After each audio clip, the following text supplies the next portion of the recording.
أعوذ بالله من الشيطان الرجيم بسم الله الرحمن الرحيم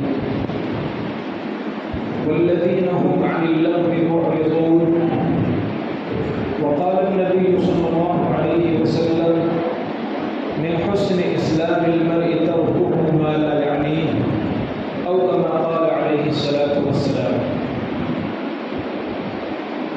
محترم بزرگوں اور دوستوں، اسی میں آگے مرحلہ آتا ہے. شیطان کا ایک اٹیک یہ ہوتا ہے کہ وہ لغو چیزوں میں انسان کو لگائے. میں نے خطبے میں جو آیت پڑھی تھی در حقیقت یہی وہ ہے کہ ان شیطان کا ایک بڑا کام یہ ہوتا ہے کہ وہ فضول کاموں میں، بیکار چیزوں میں، لغو باتوں میں انسان کو الجھائے رکھے اور لگائے رکھے. اللہ کا قرآن کہتا ہے، اللہ نے ایمان والوں کی نشانی بیان کی ہے، والذین هم عن اللغو معرضون. ایمان والے وہ ہیں اور کامیاب ایمان والے وہ ہیں جو بیہودہ چیزوں سے، فضول باتوں سے، فضول کاموں سے، لایانی اعمال سے اپنے آپ کو بچا کر رکھتے ہیں. دوسری جگہ اللہ کا قرآن فرماتا ہے وَإِذَا مَرُّوا بِاللَّغْوِ مَرُّوا كِرَامًا، کہ خدا کے جو نیک بندے ہیں جن کو اللہ نے عباد الرحمن کہا ہے، رحمان کے نیک بندے وہ ہیں جو بیکار چیزوں میں اپنا وقت برباد نہیں کرتے، فضول چیزوں میں اپنا وقت برباد نہیں کرتے. کیا مطلب ہے؟ جب ہمارے سامنے اس طرح کی آیات آتی ہیں یا اس طرح کی روایات آتی ہیں تو ہم فضول کام یہ سمجھتے ہیں کہ بس یوں ہی اوباشی کرتے ہوئے وقت کوئی گزارے، یہ فضول کام ہے. نہیں، اگر فضول کی جو تشریح علماء نے کی ہے، اگر یہ ہم لوگ محفوظ کر لیں اور سمجھ لیں تو ہم میں سے ہر شخص الا ماشاء اللہ اکا دکا دو چار لوگوں کو آپ نکال دیجئے، ہم میں سے ہر شخص کسی نہ کسی فضول میں گرفتار ہو. ملا علی قاری رحمۃ اللہ علیہ بہت بڑی شخصیت ہے، حدیث کی کتاب ہے مشکات، انہوں نے 12 جلدوں میں اس کی شرح لکھی ہے، موٹی موٹی کتابیں، اور بڑا کام کیا ہے، بڑی کتابیں لکھی ہیں. حضرت ملا علی قاری رحمۃ اللہ علیہ فرماتے ہیں کہ یہ جو لایانی کا مفہوم ہے، لایانی، فضول، بیکار چیز، یہ کیا ہوتی ہے؟ فرماتے ہیں لا یعنی بات بھی ہوتی ہے، لا یعنی عمل بھی ہوتا ہے، لا یعنی نگاہ اور نظر بھی ہوتی ہے، لا یعنی خیال اور سوچ بھی ہوتا ہے. ما لا یعنیہ ای ما لا یہمہ ولا یلیق بہ قولا وعملا ونظرا وفکرا.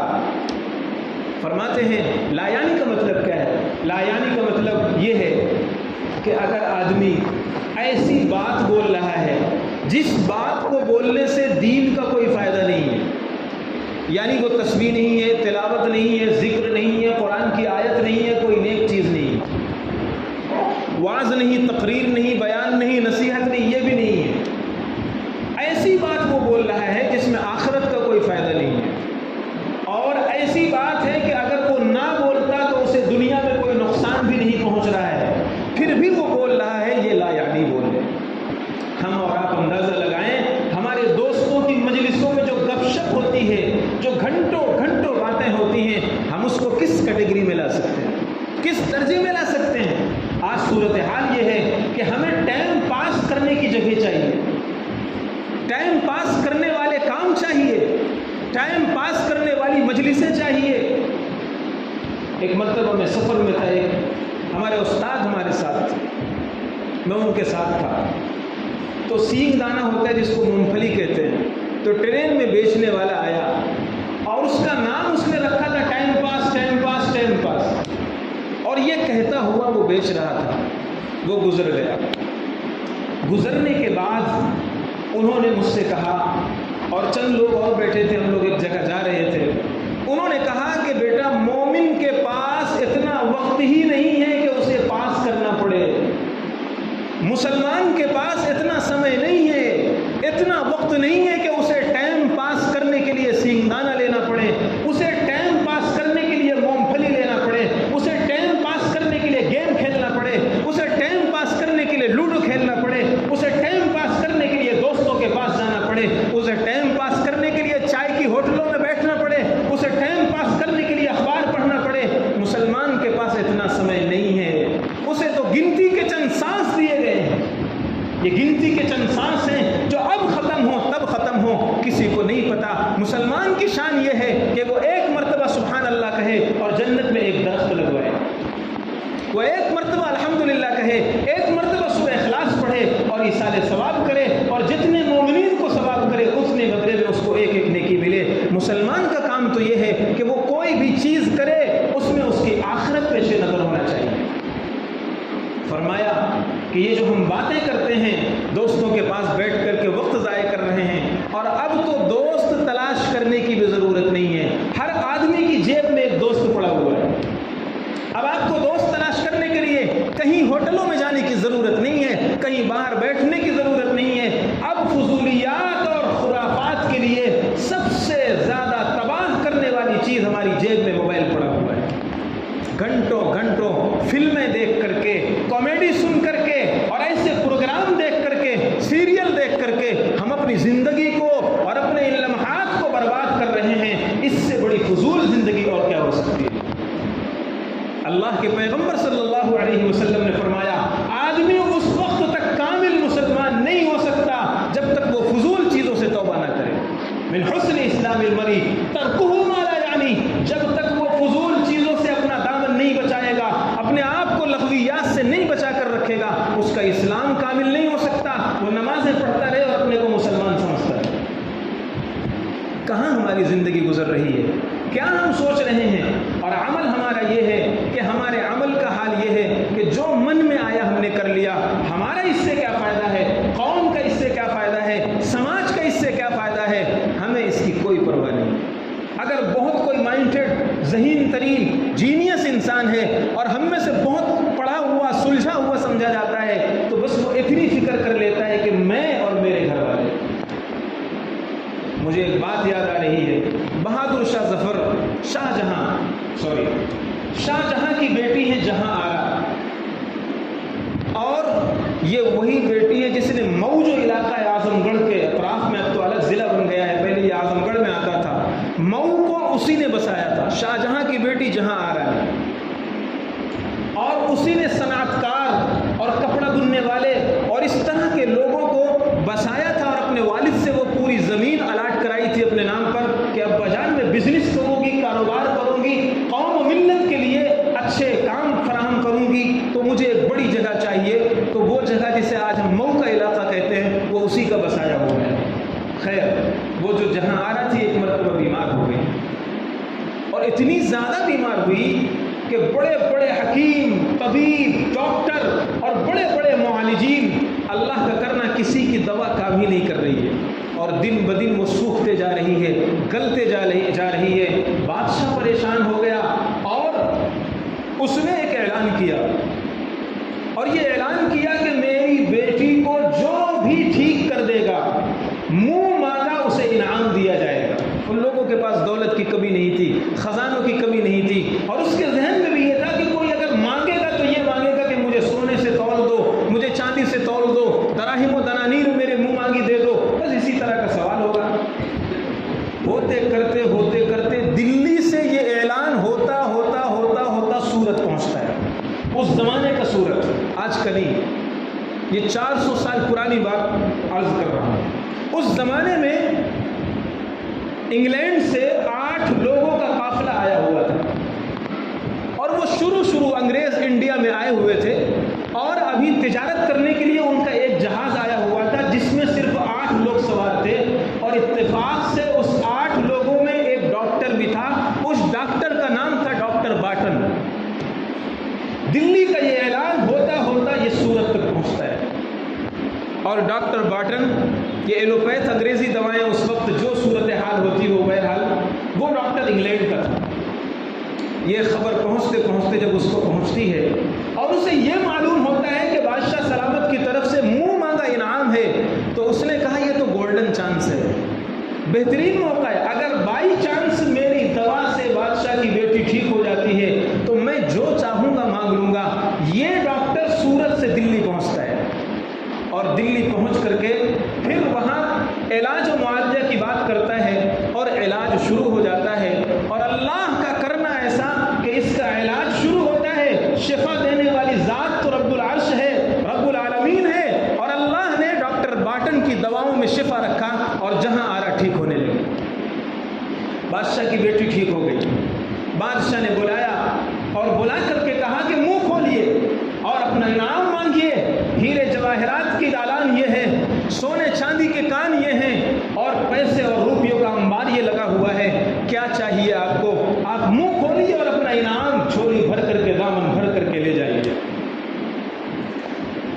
ہمارے اور آپ کے لیے بڑے عبرت کی چیز ہے، بڑے سبق کی بات ہے۔ ڈاکٹر باٹن نے کہا مجھے پیسے نہیں چاہیے، مجھے درہم نہیں چاہیے، مجھے روپیے نہیں چاہیے، میں آپ سے ایک ریکویسٹ یہ کرتا ہوں کہ مجھے ایک بڑی سی کمپنی بنانے کے لیے ایک زمین دے دی جائے اور میں وہاں پر کمپنی بناؤں گا اور انگلینڈ کا مال وہاں اتاروں گا، انڈیا کا مال وہاں رکھ کر گوڈاؤن بنا کر کے وہاں سے وہاں سپلائی کروں گا، اور تجارت کی مجھے اجازت دے دی جائے اور ایک بڑی کمپنی کی جگہ الاٹ کر دی جائے۔ بادشاہ نے کہا میرے لیے یہ کوئی بڑی بات نہیں ہے، اور اس کے لیے ایک بڑی کمپنی الاٹ کر دی گئی۔ اسی کو بعد میں ایسٹ انڈیا کمپنی کہا جاتا ہے، اور وہی کمپنی بعد میں ہندوستان کی سلطنت کو اور ہندوستان کو خراب کرنے کے لیے بنیاد ثابت ہوتی ہے۔ ڈاکٹر باٹن اپنے لیے مانگ سکتا تھا، جواہر مانگ سکتا، ہیرے مانگ سکتا، سب کچھ مانگ سکتا تھا، لیکن اس نے یہ سوچا نہیں، میرے لیے نہیں، میری قوم کے لیے کوئی چیز ہونا چاہیے۔ تو میں عرض یہ کر رہا تھا کہ ہماری سوچ اتنی محدود ہو گئی ہے کہ ہمارے جو کام ہیں وہ سب اسی طرح ضائع ہو رہے ہیں۔ ہمارا جو نوجوان طبقہ ہے، آپ ایک سروے کر لیجئے اور دیکھ لیجئے کتنا فیصد نوجوان طبقہ کام میں لگا ہوا ہے اور کتنا فیصد یوں ہی ضائع ہو رہا ہے۔ کوئی ٹارگٹ نہیں، کوئی منزل نہیں، کوئی ہدف نہیں، کوئی مقصد نہیں، بس صبح کھیلنے نکل گئے، بیٹھنے نکل گئے، گھومنے نکل گئے، دوستوں کے ساتھ چلے گئے۔ اور میں کہا کرتا ہوں قرآن پاک نے کل قیامت کے دن انسان جن چیزوں پر افسوس کرے گا اس میں ایک چیز کا تذکرہ کیا ہے، یا ویلتا لیتنی لم اتخذ فلانا خلیلا۔ قرآن نے باقاعدہ اس کا ذکر کیا ہے، کاش میں نے فلاں آدمی کو اپنا دوست نہ بنایا ہوتا۔ کل قیامت میں انسان اس چیز کا افسوس کرے گا، کاش میں نے فلاں کو دوست نہ بنایا ہوتا۔ اور سچائی یہ ہے، واقعہ یہ ہے کہ بگڑے سے بگڑے انسان کا ہاتھ تھام کر پوچھو تمہیں سب سے پہلے کس نے خراب کیا، وہ کہے گا میرا ایک دوست تھا، میں اس کی وجہ سے بگڑا۔ بگڑے سے بگڑے کسی خاتون سے پوچھو تم کو سب سے پہلے آوارہ اور بدکردار کس نے بنایا، وہ یہی کہے گی میری ایک سہیلی تھی، اس نے مجھے خراب کیا، میں فلاں دوست کے بہکاوے پر آ گیا، میں فلاں کے بہکاوے پر آ گیا، میرا دوست ایسا کرتا تھا میں بھی کرنے لگا۔ انسان آج جو معاشرہ ہمارا خراب ہے اور ہمارے اندر جو برائیاں ہیں اس میں بہت بڑا رول ہمارے دوستوں کا ہے، اور وجہ وہی ہے کہ فضول کا تعلق دوستوں سے بھی ہے۔ بزرگوں نے لکھا ہے لا یعنی صرف قول و عمل میں نہیں ہوتی، لا یعنی لباس میں ہوتی ہے، لا یعنی دوستوں میں ہوتی ہے، لا یعنی باتوں میں ہوتی ہے، لا یعنی عمل کے اندر ہوتی ہے، لا یعنی سوچ کے اندر بھی ہوتی ہے۔ آج دیکھ لیجئے ہماری صورتحال یہ ہے کہ ہم اپنے ساتھ کتنی دیر رہتے ہیں۔ میں اگر پوچھوں تھوڑا سا وقت رہ گیا ہے، میں اپنے وقت پر ہی بات پوری کروں گا انشاءاللہ۔ ہم اور آپ اپنے ساتھ کتنی دیر رہتے ہیں؟ کیا مطلب؟ مطلب یہ ہے کہ ہم میں سے ہر شخص جو ذہن میں کچھ سوچتا ہے بس وہ دوسروں کے بارے میں سوچتا ہے، فلانا ایسا ہے، فلانا ایسا ہے، فلاں نے ہمیں ایسے کہہ دیا، ارے ان کی اوقات ہم کو ایسا کہہ دیا، ان کی مجال ہمارے بارے میں ایسا جملہ بول دیا۔ آدمی اپنے ساتھ 10 منٹ بھی نہیں رہتا ہے، اپنے بارے میں سوچے، اپنا فیوچر دیکھے، میری بے عملی یہ ہے، میری نماز صحیح نہیں، فجر میری قضا ہو جاتی ہے، میرا گناہ نہیں چھوٹ رہا ہے، تلاوت مجھ سے نہیں ہو رہی، میں مسجد میں رمضان میں پہلے صف میں نماز پڑھا کرتا تھا، اب مجھے نماز میں جگہ نہیں ملتی، میں کنارے آتا ہوں، کبھی کبھی نماز قضا ہوتی ہے۔ کیا ہم نے سوچا اپنے بارے میں؟ اپنے ساتھ تو ہم 10 منٹ بھی نہیں رہتے ہیں۔ کہاں رہتے ہیں؟ یا تو موبائل کے ساتھ رہیں گے یا دوسروں کے ساتھ رہیں گے، ہر دم دوسروں کے بارے میں سوچنا ہے، دوسروں کے یہ بھی لا یعنی ہے۔ اگر دوسروں کے بارے میں ہم سوچیں اور اس کی اصلاح کے لیے سوچیں، اس کے فائدے کے لیے سوچیں، میرا ایک بھائی نماز نہیں پڑھتا ہے، میں اسے کیسے مسجد کا ممبر بنا دوں اور مسجد میں لے آؤں، یہ اچھی چیز ہے، یہ نیکی بنے گی۔ لیکن دوسروں کے بارے میں ہم جو سوچتے ہیں وہ فضول سوچتے ہیں، لا یعنی سوچتے ہیں، بیکار چیزیں سوچتے ہیں، غلط چیزیں سوچتے ہیں، اور ہر دم اسی فکر میں رہتے ہیں۔ ہوتا یہ ہے کہ نہ ہم بن پاتے ہیں نہ سماج بن پاتا ہے۔ اس لیے اگر ہمیں اور آپ کو اپنی ذات بنانا ہے، اپنا گھر بنانا ہے، اپنا سماج بنانا ہے، اپنا معاشرہ بنانا ہے اور ایک اچھی بہترین سوسائٹی بنانا ہے، تو ہمیں سب سے پہلے اپنے آپ میں رہنا پڑے گا، اپنے ساتھ رہنا پڑے گا، اپنے آپ کو پڑھنا پڑے گا، اپنے آپ کو دیکھنا پڑے گا، میری کون سی چیز خراب ہے، سر کے بالوں سے لے کر پیر کے ناخن تک میرا کون سی چیز ایسی ہے جو رسول اللہ صلی اللہ علیہ وسلم کے ساتھ میچ نہیں کھا رہی۔ قل ان کنتم تحبون اللہ فاتبعونی، اللہ کے پیغمبر، اللہ نے قرآن میں فرمایا اور نبی کی زبانی فرمایا، آپ کہہ دیجئے اگر تم سچے مسلمان بننا چاہتے ہو، اللہ سے محبت کرنا چاہتے ہو، فاتبعونی، تو مجھے فالو کرو۔ یہ اتبعونی عربی کا ورڈ ہے۔ اتباع اصل میں کہا جاتا ہے، ہم نے اور آپ نے دیکھا ہوگا، طبیعتن، گائے کا چھوٹا سا بچہ، اس کو طبیعتن کہا جاتا ہے، اور کسی جانور کا چھوٹا سا بچہ جب ماں اس کی کہیں جاتی ہے تو وہ چھوٹا سا بچہ بغیر سوچے سمجھے اپنی ماں کی طرف چل پڑتا ہے، وہ کچھ نہیں دیکھتا اس کو کون بلا رہا ہے، کون چمکار رہا ہے، کون بہلا رہا ہے، کون پھسلا رہا ہے، نہیں، اس کے سامنے صرف اور صرف اس کی ماں ہوتی ہے، وہ سر نیچے کرتا ہے، اپنے ماں کو دیکھتا ہے اور بس اپنی ماں کے پیچھے پیچھے چلتا ہے، اس کو کہا جاتا ہے اتباع۔ اسی سے قرآن کہتا ہے تم اپنے نبی کے پیچھے ایسے چلو جیسے جانور چھوٹا سا اپنی ماں کے پیچھے چلتا ہے، وہ کچھ نہیں سوچتا، کچھ نہیں دیکھتا، زمانہ کیا کہہ رہا ہے، لوگ کیا کہیں گے، سماج کیا کہے گا، مزاج کیا کہے گا، ماحول کیا کہے گا، نہیں، جیسے ایک چھوٹا سا جانور، بکری کا، گائے کا، کسی کا، وہ اپنی ماں کے پیچھے ہر چیز سے پرواہ ہو کر کے چلتا ہے۔ فاتبعونی، اے مسلمانوں، تم اسی وقت کامیاب ہوگے جب رسول اللہ کے پیچھے ایسے چلو، جب نبی کے پیچھے ایسے چلو۔ دیکھو اپنے آپ کو، ہماری کون سی چیز نبی کے ساتھ میچ ہو رہی ہے، کون سی چیز نہیں میچ ہو رہی ہے، اور جب تک ہم فضول کو نہیں چھوڑیں گے نبی سے میچ نہیں ہو سکتے، نبی سے مطابقت ہم سے نہیں ہو سکتی۔ اس لیے اللہ کے پیغمبر نے صاف صاف ارشاد فرمایا، من حسن اسلام المرء ترکہ ما لا یعنیہ، کہ کسی بھی انسان کو اور کسی بھی آدمی کو، کسی بھی مسلمان کو اچھا مسلمان آپ اسی وقت کہہ سکتے ہو جب وہ ہر چیز میں لا یعنی سے بچا لے، ہر چیز میں فضول چیزوں سے اپنے آپ کو بچا لے۔